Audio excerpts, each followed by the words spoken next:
He was a warrior feared by all, a prince bathed in blood and ambition.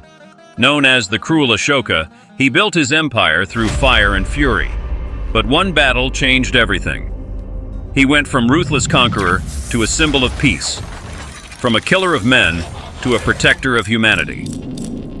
This is not just a story from ancient history. It is a journey of power, guilt, and redemption.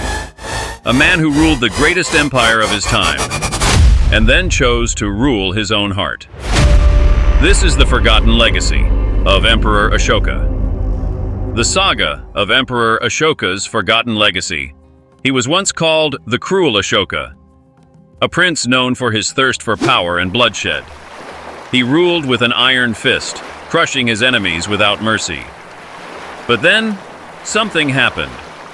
Something that changed not only him, but the very soul of his empire.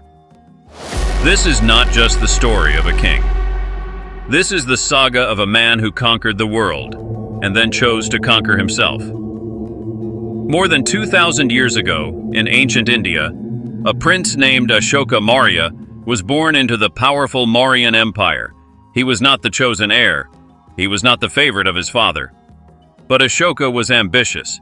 He was fierce, and he was determined to rule. After fighting and defeating his own brothers for the throne, Ashoka finally became emperor. But in his early years, he ruled through fear. His punishments were brutal. His justice was merciless. People feared him more than they respected him. But then came the turning point, the Battle of Kalinga. It was one of the bloodiest wars in Indian history. Over 100,000 people died. Cities were destroyed. Families were torn apart. Ashoka won the war, but when he walked through the battlefield and saw the lifeless bodies of soldiers, women, and children, something inside him broke. He was no longer proud. He was ashamed. That war changed him forever. Ashoka turned to Buddhism. He gave up violence. He promised never to fight another war, and he dedicated the rest of his life to spreading peace, compassion, and dharma, the path of righteousness.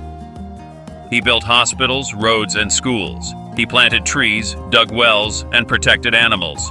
He sent Buddhist messengers to other countries, Sri Lanka, Nepal, Egypt, and even Greece, carrying the message of peace and kindness. He carved his principles into rocks and pillars across thousands of miles.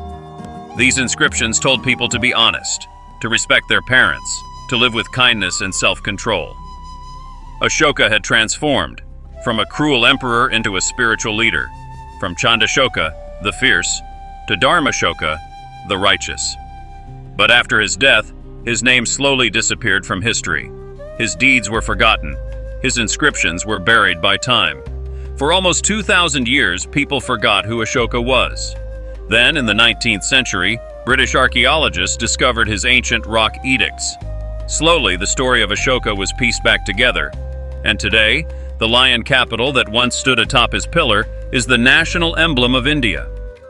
Ashoka's story is not just a chapter in a history book. It is a powerful reminder of how one man can change, not just the world around him, but the world within him. This was the forgotten legacy of Emperor Ashoka, a warrior who chose peace over power, a king who left behind not just an empire, but a message for all of humanity.